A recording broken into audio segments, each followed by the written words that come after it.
It is Christmas Day, and so we're going to hand out some presents for Minnesota Wild players, as well as complaining about the fact that nobody in front of the Minnesota Wild in the Western Conference playoff picture ever loses. That, and we'll talk about a huge double dip coming up for the Wild to close out 2023 against Winnipeg. All that and more on today's episode of Locked on Wild. We are your team every day. You're Locked on Wild, your daily podcast on the Minnesota Wild. Part of the Locked On Podcast Network, your team every day. Hey, this is Brandon Duham, and this is Locked on Wild. What is happening, everybody? Welcome into another episode of Locked on Wild, your daily Minnesota Wild podcast, part of the Locked on Podcast Network, your team every day. Thank you, as always, for making Locked on Wild your first listen each and every day. Make sure you subscribe on YouTube and your favorite podcast platforms so you don't miss out on any new episodes throughout the week. Today's episode is brought to you by Game Time. Download the Game Time app, create an account, and use code LOCKEDONNHL for $20 off your first purchase. On today's Christmas Day episode of Locked on Wild, we take a look at the Western Conference playoff picture. We'll hand out some presents to Minnesota Wild players, and we will also take a look at the big double dip coming up for the Minnesota Wild to close out the year. My name is Seth Topal, as mentioned, your daily Minnesota Wild insider, and this could be a Victory Micheletti Monday or just a Micheletti Monday. Not entirely sure, because I will say, full disclosure, we are recording this before the Boston game because there's going to be travel. I'm going to be traveling, and so trying to get some episodes out there so we have content for you come Christmas Day. So there could be a lot that happens between now and then. And obviously, if there's anything majorly breaking, we'll get it in there. But just wanted to get an opportunity to vibe with Alex. And so it is a Victory Micheletti Monday, or it's a Micheletti Monday. I will let the listeners fill in the blanks. But Alex, Merry Christmas. Glad to have you on as always. And we're coming off the heels of another exciting win against the Montreal Canadiens, and setting up for what should be a fun game against Boston over the weekend. But as we'll talk about here to start, none of the teams in front of the Wild ever lose games, and it's driving me crazy. Yeah, I was scoreboard watching again, and Calgary, it just they don't lose. Arizona too. It's like, Arizona is the most frustrating thing too. It's like you always see them. They're playing. San Jose. They've played them twice now in the past couple games. And it's just like they're picking up easy points. It's like and Nashville's on a heater too. So it's just like all these teams that they're right there in the pack. It's it's gonna be a crazy stretch going into 2024. The bright spot of all of this is that the Wild have 2 games in hand on Calgary. They have a game in hand on St. Louis, a game in hand on Arizona, 2 games in hand on Nashville. And so, if the Wild win, if they beat Boston, and we'll have a full preview for you of that game. If they beat Boston, all of a sudden they vault into that first team out territory. And they're going to play Arizona yet this year. They're going to play the Nashville Predators again. And so for all of this frustration with looking at the standings and seeing that Nashville's 8-2 in their last 10, Arizona's 6-4, St. Louis and Calgary at least are 4-6 and 4-4-2, but the Wild still trail them despite going 7-3 in their last 10. And so, can one of those teams that's either in a wild card spot right now or the team directly in front of the Minnesota Wilds in the push for the playoffs, please just go on a 10-game losing streak and just eliminate yourself from contention? again, like we talked about in the last time I was on, the dreaded overtime points too. These teams are miraculously they're just playing to get a point, which they have to change the point system. It's like, the other night, Seattle. I mean, Seattle just keeps getting points because they're just getting it to overtime, and then they're like, we're okay with 1 point. It's just like Well, and Montreal, even another good yeah. example. They have six regulation wins in 31 games. They're a weird team to figure out. It's Bizarre. completely weird. That's watching some of that game was like, how are we tied with this thing? But Right. then, Marco Rossi having to sit for 17 minutes right during the middle of the game is pretty much exactly why that happens. Known agitator Marco Rossi. Yeah, like the fighter. If we're handing out movie titles to players, you could either go the fighter, which by the way, Mark Wahlberg, Christian Bale, elite movie. Or Excellent. you just go the Terminator for Marco Rossi. Right. The machine, as Kirill called him. Yeah, which Kirill, again, another just another one of those. And we'll talk about it when we get to his present. But the players that are supposed to be leading the way for this team over the last few games, they're the ones leading the way over these last few games. And that is not, you can't deny that at all. Right. And it's this team, injury after injury, and they still. I mean, now Ryan Hartman. It just at the most important parts of the team, and it's just, and I'm sure Kirill still isn't 100%, and but now you see it with Marco Rossi too. They're just they're playing with confidence too. That's just such a a big deal. He needed that winner again, or getting 2 against Boston, against probably arguably the one of the top teams in the Eastern Conference, and now that's back-to-back game winners. That's that's where you can get on a big streak here. So they're going to have to continue it, just like we'll talk about later in the episode. But I mean, they have some some really important games before the 2024 part of the season gets going here, and you want to be in that contender spot, not selling off assets. So because as we know, Pat Maroon of all people is an interest to teams, because they're always looking for depth forwards come playoff time. Yeah, and you don't want to be shipping a guy like that out, because he's not being relied upon to provide a scoring role right now, which is exactly where he should be. Mm-hmm. And so again, credit to John Hines for getting the top guys going and relying on them. I mean, I'm talking, I coined the phrase the Hines core for I'm trying to make that a thing.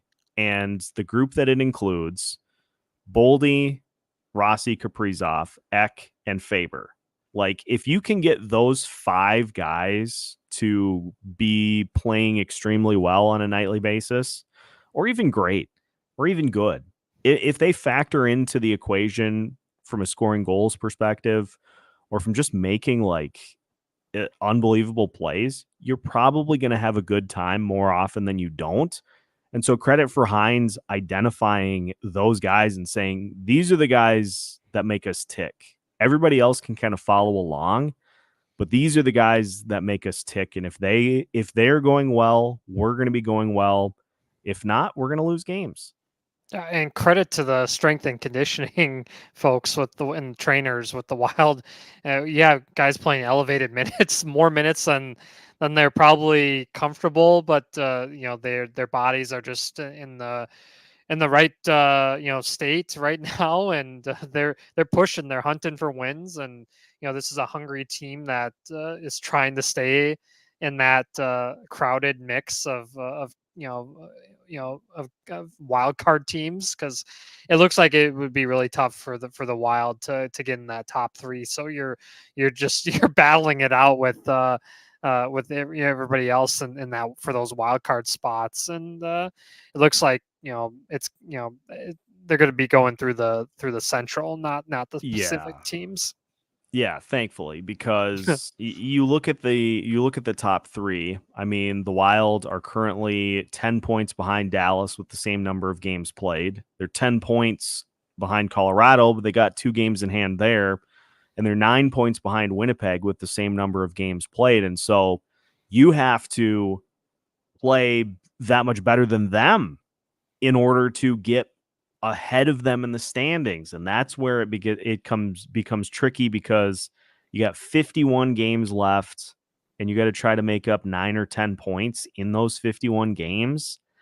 That's where it gets dicey. But hey, overtime points, I guess, can really make the difference. And so, hey, look at our friends out in the Islanders too. People are, you see it all over Twitter that they're just 1 point merchants. I keep seeing in comment sections. It cracks me up.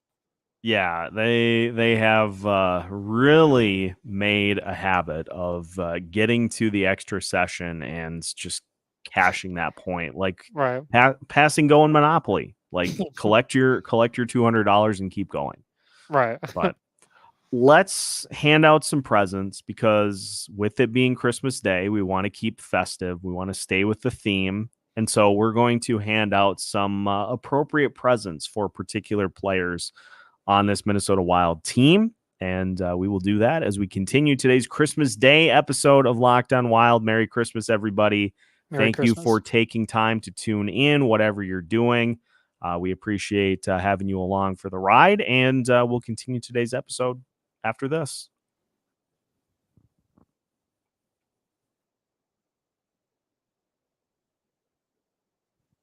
Welcome back to today's episode of Locked on Wild. Once again, we are your team every day. Merry Christmas to all of the Locked on Wild listeners out there. We appreciate you taking time, whatever you're doing, whether it be just hanging out with family, whether you've got the show on while you're eating leftovers from Christmas Eve dinner, whatever you're doing. If you're taking time to tune in, we certainly appreciate it here today.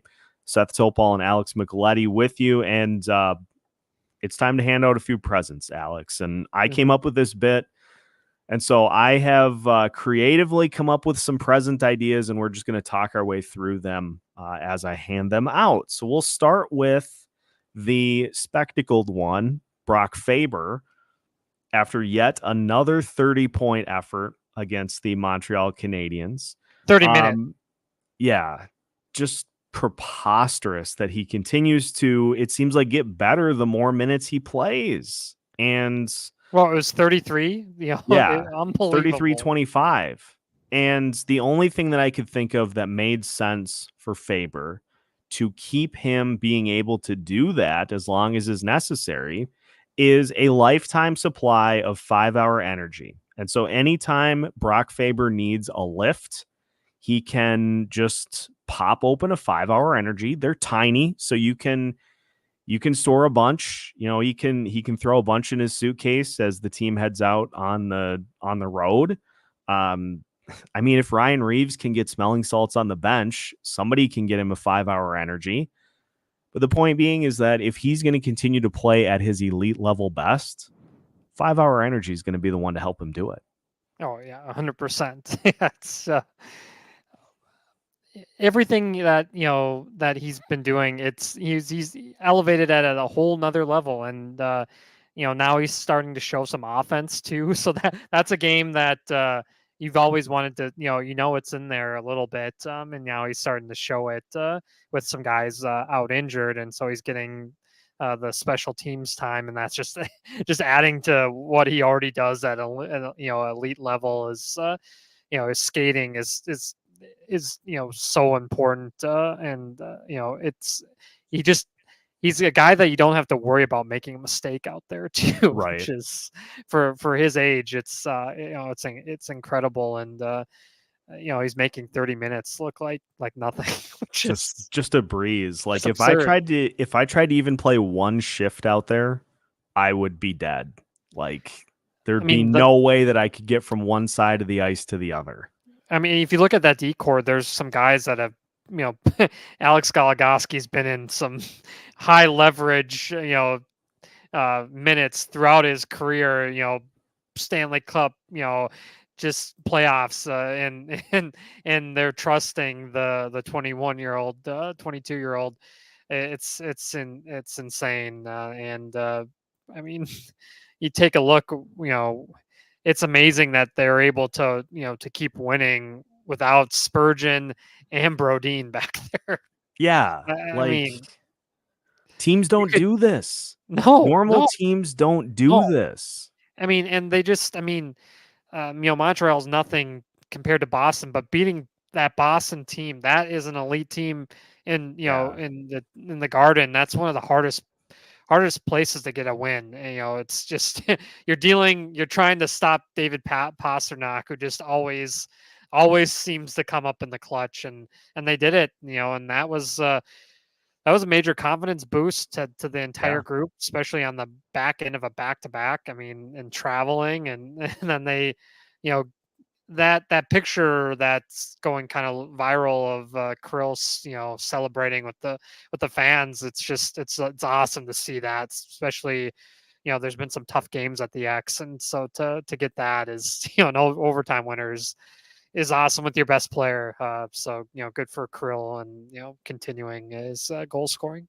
Yeah, and let's go into Kirill Yeah. Kaprizov for the next present, because I have the perfect one in mind for him, and to be honest, he's already opened it, and I'm channeling Space Jam for this, because what Kirill is getting is a bottle of water. Now the label's going to be covered up on this one because it's going to say 2021-2022 Kirill Kaprizov, and when he drinks it, that's going to help him channel his 2021-2022 absurd season. But it's just water, because it was always there. Kaprizov just needed to figure out how to get back to it. And I say that he opened it already because he has. These last 3 games have been his best of the season, and he's responded with 3 goals. He has 5 points in the 2 games, overtime winners. And so it very much looks like he's getting as close as we've seen this season to where he's been in the past.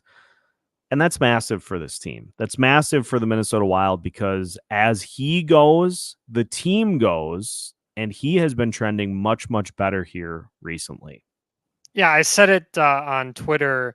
Uh, him doing that interview with our buddy Kevin Gorg for the first time after that Boston, that entire interview was in English. And Yeah. that's a huge deal. That shows confidence. That shows that he's comfortable, and you could just see.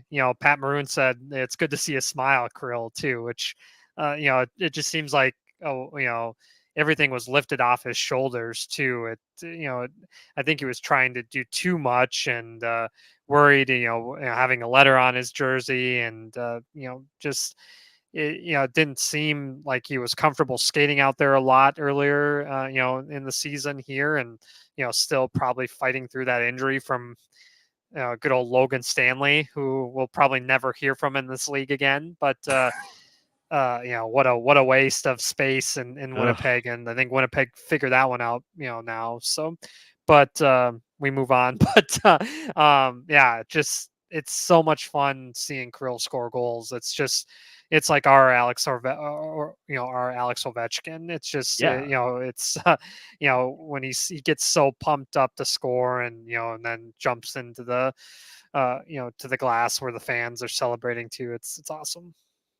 For Jonas Brodin, for Jared Spurgeon, and for Matt Zuccarello, I dive into the world of Super Mario and I give them a 1-up mushroom, because good Lord, the fact that this team is even remotely able to stay afloat, missing their 2 best outside of Brock Faber, missing their 2 best defensemen and a top 6 forward, is mind-boggling. And so let's take the 1-up mushrooms, give them to those 3 so they can get back for the stretch run. and can help this team just continue to try to bank some wins here. Well, I feel so bad for Jared Spurgeon too. To get, you prepare all summer and then you get hurt in one of the last preseason games against Chicago of all teams, just on a stupid play. Thanks, And Donato. right, I don't know, and it's just he's dealt with multiple injuries now. He comes back and then gets hurt again. And it's nothing. It's not his fault. It's just just really, wrong place, wrong time. And, then poor Jonas Brodin just feeling the wrath from Evander Kane. And it's just like, really, it's, you feel awful because that guy plays the game the right way. And, for him to go through, I mean, just at the worst times too, just I remember the playoff series against Vegas and a game 7, and just gets similar type of hit, just gets slammed into the boards and has another injury. And it's just it's tough for Jonas.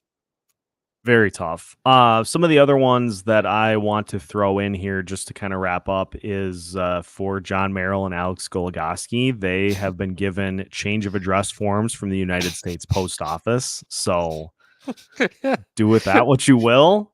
Honestly, oh man, like that one, I laughed insanely hard when I was coming up with these. At that one in particular, because it's just such a, if anybody knows like that is an actual thing that exists, if anybody's ever had to fill one out, I figured I had to throw that in for the audience for both of those guys. Well, and I was like, there's no way that they're healthy scratching Damon Hunt, and it looked like they were, and thank goodness he was able, to play too, because he deserves to play. He doesn't, some of those vets, they might need to go in the press box and say hi to Seth up there and have some popcorn and the Helvey pop machine up there, and it's just. What are they doing? And if this team is able to get into the playoffs, it's just like, please just get the puck out of the zone without any issues. Just dump it off the glass. It's like, oh boy, please don't make any mistakes. Third pairing D. Yeah, we don't need to have any games decided by the third pairing anymore. Right. We've seen it with the Kulikov nightmares. Oh my god, we'll never forget that series. That will never die. The final one, I'm throwing this in because it was one of the funniest things I've seen recently. Brandon Duhaime for Christmas is getting the clothes that Marc-Andre Fleury stole out of the locker room after the game, because Duhaime said that he is doing great for a 50-year-old after or during the game in Boston. He said he's doing great for 50. And so Fleury, of course, retaliated, took his clothes out of the locker room, and Duhaime left the game after the game against Montreal in bright blue pants and like a 70s sport coat. And that was it. Nothing underneath. Yeah, just and so no tarp. Yeah, tarps off under it made me think of American Gangster. Yeah. With Denzel Washington. It made me think of one of those. Yeah, those types of clothing. One of those types of 70s sport coats.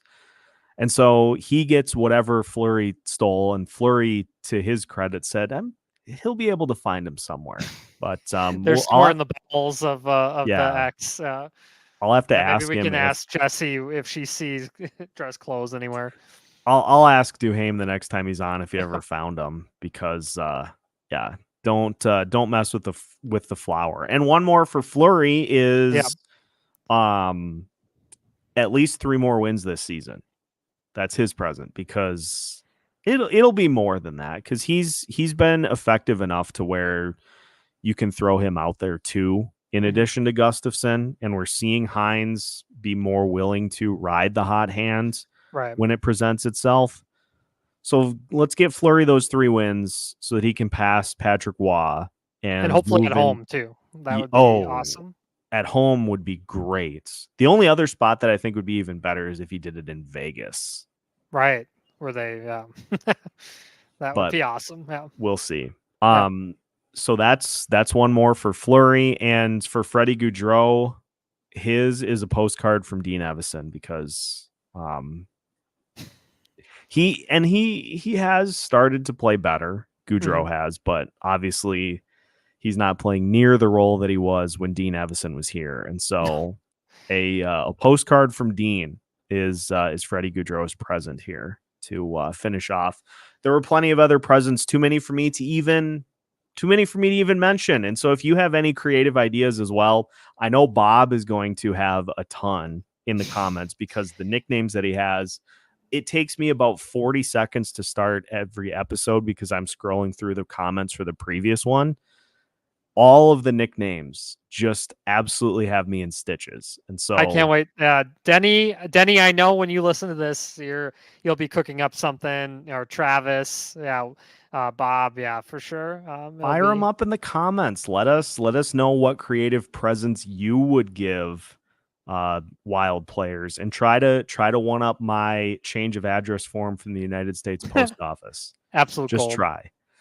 Go ahead and try. Well, we're going to finish today by talking about the Winnipeg Double Dip. It's a New Year's Eve twin billing, home and home. I love when they do these. So we'll talk about that as we finish today's episode of Locked on Wilds after this.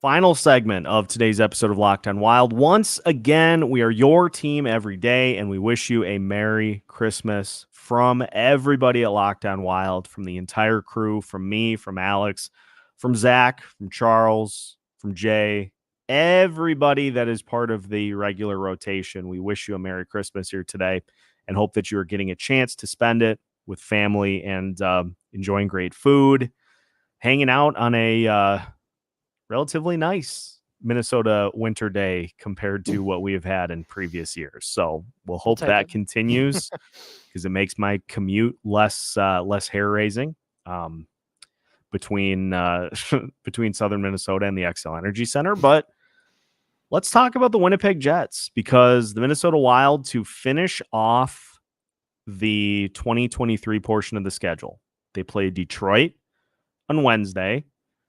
And then they go home and home with the Winnipeg Jets.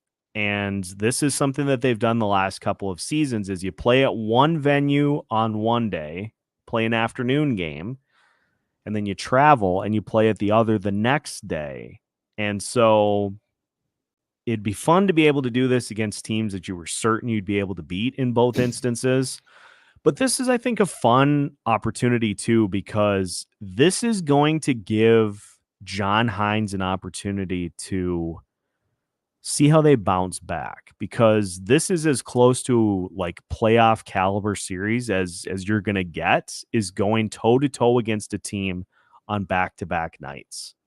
Yeah, and Rick Bowness, old friend Rick Bowness, he's got the Jets going in a really good pace here, and they're getting some elite play out of guys. We talked, before the episode started, Nikolai Ehlers is playing fantastic. Gabe Velarde, who they got from LA in the Dubois trade, has been phenomenal. Alex Iafallo has been great. And, Connor Hellebuck's on a Vezina type season again.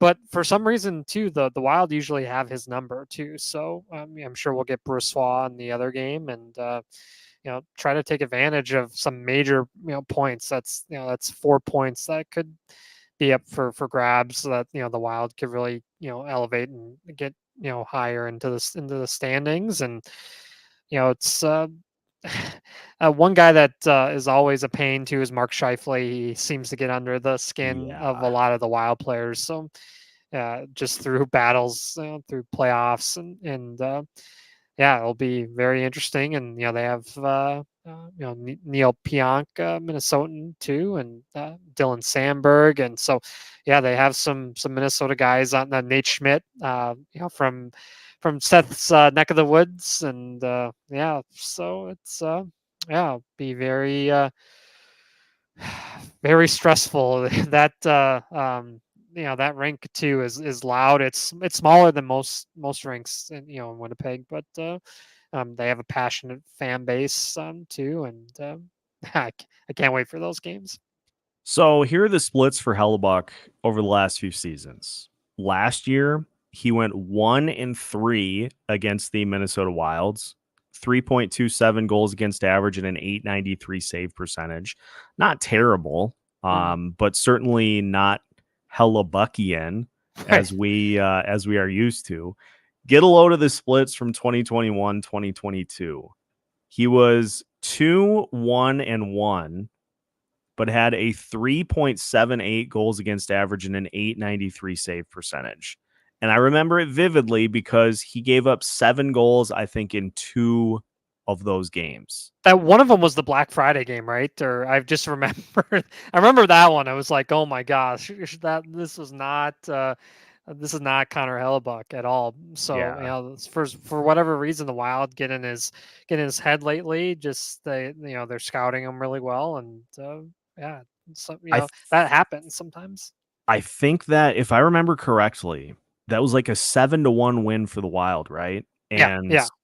I was at a movie, and the Wild, I think, scored like right as the movie was starting. So I'm like, okay, I can't be following this while the movie's going on. But then I see like 4 more notifications, and I'm like, and it was like 4-0 after the first period. And I'm like, what is happening? Right. And that's when they had everybody going. Yeah. They had everybody in their disposal and just unhinged. And obviously one of the all-time moments from the last however many years between these two teams. Incredible. The Dean and Bonus exchange at the end of last season which Bonus points aggressively at Dean and he goes like this, and Dean this was just such a Evison reaction, is he turns and he just looks and he says, come on over, like I got nothing going on. Right, I'll put you in a headlock, Rick. All timer. And I know Bonus is a very fiery head coach, but like that was one of the things that I always kind of joke about is like if there are NHL coaches that have mob ties, like, well, how about Rick? He called out Blake Wheeler basically in that playoff series against Vegas, and that was the end of Blake Wheeler in Winnipeg. That was crazy that he called out his team, and the guys were coming in for the end of the season press conference too. That was wild. That was a crazy series too, and that really it's just insane. And Vegas ends up going and winning the cup, but it was that was tough, and they've kind of gone through a transformation of their team. Everybody thought when they traded Dubois that that they were going to lose that trade, but it seems like they are the ones that are coming out better than LA. I mean, Velarde's been phenomenal for them, and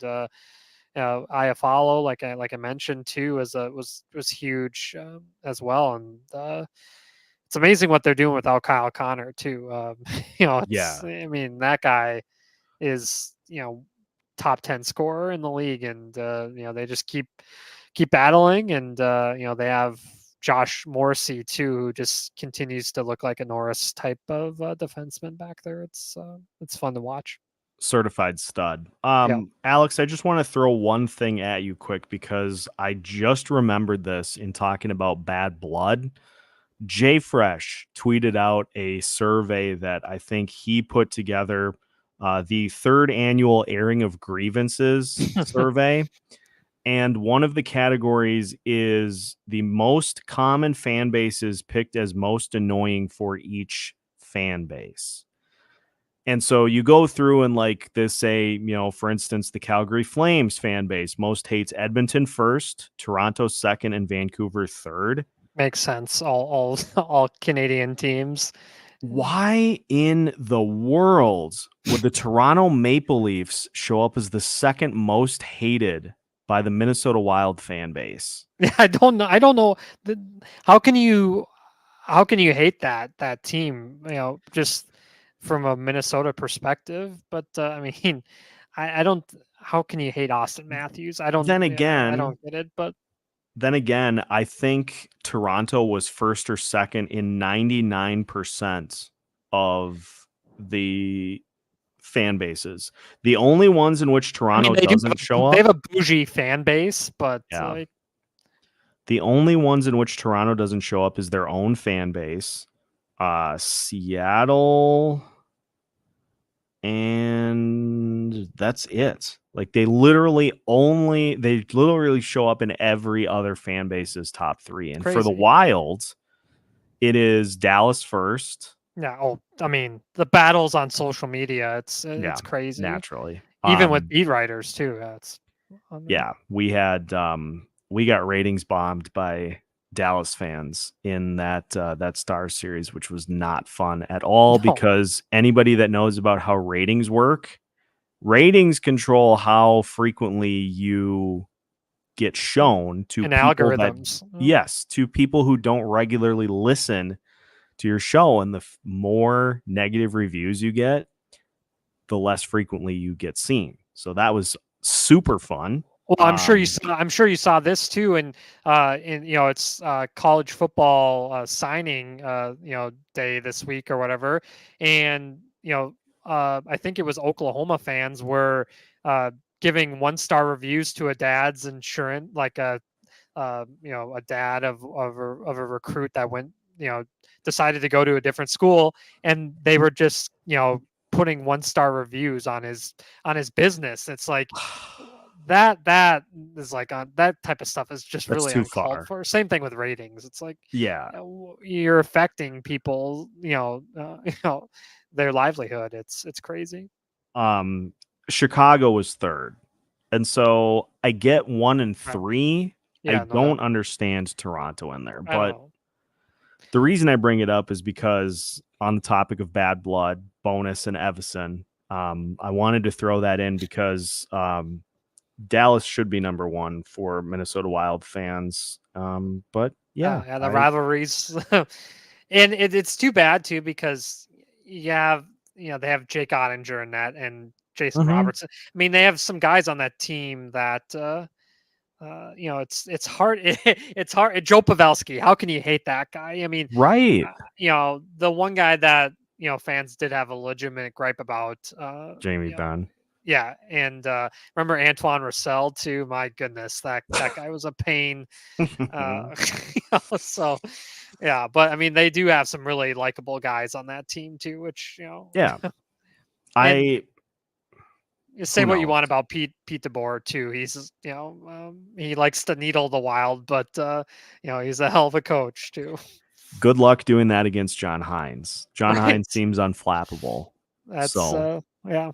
We'll see. But anyway, bad blood is a great thing to bring up on Christmas Day. So I don't know how I got sidetracked onto that, but I digress. That's going to wrap it up for today's episode. Again, we wish everybody a Merry Christmas. Merry Christmas, Enjoy everybody. the rest of however much time you have off between now and the new year.